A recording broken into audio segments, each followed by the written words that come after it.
So I used to work on board cruise ships as a crew member, and one of the first things we learned during our training are secret codes that you as guests typically are not aware of. However, in this video, I'm going to reveal all 15 secret codes. That way you can be in the know in the event that something goes down. Now there are three primary reasons as to why these codes are used. One is to prevent panic. Using a coded language avoids alarming passengers with direct announcements of a serious event. Number two is discretion. It allows the crew members to handle sensitive matters like illness or death if they occur discreetly without attracting unwanted attention. You also have efficiency. The secret codes allow for quick and clear communication to the crew members for specific actions needed during any emergency. For number one, you have code Alpha. Now this is probably the most common emergency secret code or announcement that you will hear on board any cruise ship. Essentially, this means that there is a general emergency. So this could range anywhere from like a minor injury to something as serious as somebody unfortunately passing away. If somebody falls down the stairs or if they have a heart attack, you typically will hear code Alpha on board your cruise ship. For number two, we have code Bravo. Now this is probably the last secret emergency code that you would ever want to hear because it means that there is a fire somewhere on board the cruise ship. Now typically a lot of people seem to believe that the worst thing that can happen to a cruise ship is it sinking like the Titanic. However, that is not true. A fire is the worst thing that can happen on board any particular cruise ship. For number three, we have code Delta. Now this is another general emergency, but it typically means that there is some kind of damage to the cruise ship, ranging from any type of engine failure to the ship crashing into something to even flooding on board the ship. Number four, we have code Echo. Now this means that the ship is potentially disabled, like as we saw unfortunately with the poop cruise. The engines are not working and the ship is essentially drifting the seven seas, or it could possibly mean that there is a potential collision about to happen. For number five, we have code Kilo. Now you will probably hear this emergency secret code the least because this just means the crew members have to go to their assigned emergency stations. And typically when an event is serious enough, with any of these codes, whether it be the fire code or general emergency, both the crew and the guest have to report to these emergency stations anyway. The only time you would hear this code Kilo is when the crew members need to go to their emergency stations and the cruise lines are getting organized in the event of something potentially coming up down the pipeline that is not so favorable,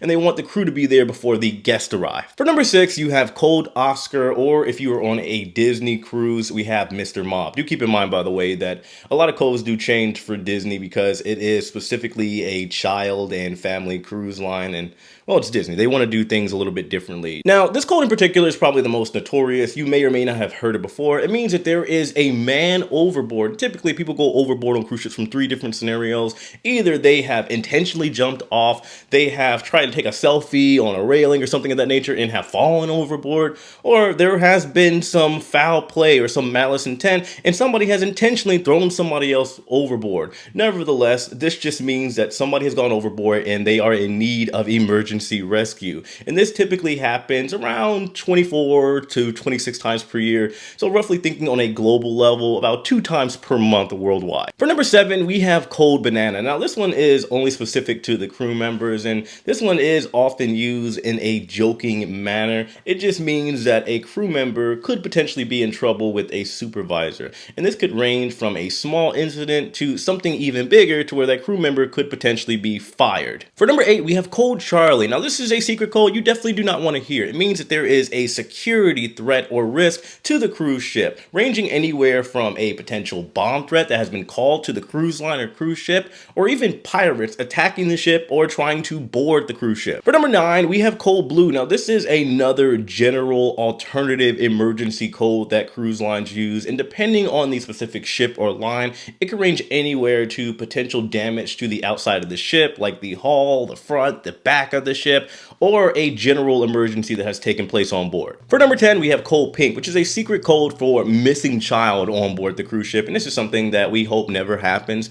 However, in the event that it does, the cruise lines will call out over the announcement code Pink, and if it gets serious enough in the event, let's say the child has not been found in 20 minutes, every available crew member on board will conduct an emergency ship-wide search until the child is found. Number 11, we have code Mufasa, and you guessed it, this is a Disney code. It is very similar to code Pink in the event of a missing child. However, it is a little bit more stricter. This is for if a child has been separated from their parent. So essentially, if you're on a Disney cruise and the child is potentially walking alone alone and they haven't been reported to be missing, they are still going to call out code Mufasa out of an abundance of caution. For number 12, we have code Brown, or code Winnie if you are on a Disney cruise ship. And well, this is one that you don't want to hear either. It means that somebody, either a child or potentially even an adult, has gone number 2 in the pool, and cruise lines are very strict about this. In the event that there is a code Brown or Winnie, the cruise line will evacuate the pool immediately. At that point in time, the pool will be fully drained. It will then be cleaned and scrubbed to sanitary perfection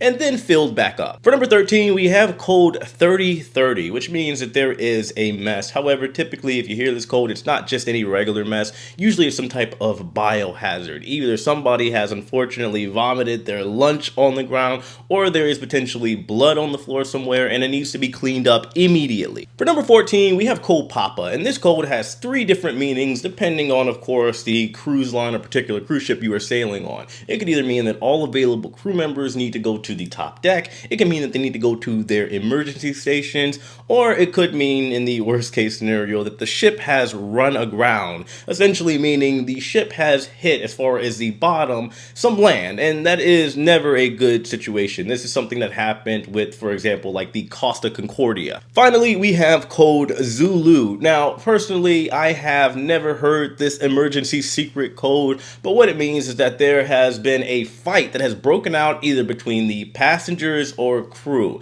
Typically, when there is a fight, I believe the cruise lines are usually pretty discreet about it, right? They want to get it broken up quickly. They don't want to draw too much attention over to it. So this is probably the last code that you would ever hear on board any cruise ship. So there are all of your codes. Hopefully all of you fine folk feel well informed now. Have you heard any of these codes before, or did any of these shock you? Let me know in the comment section below. Hit that like button on your way out. Subscribe if you haven't already. And as usual, I appreciate you guys. I'll see you later. Take it easy.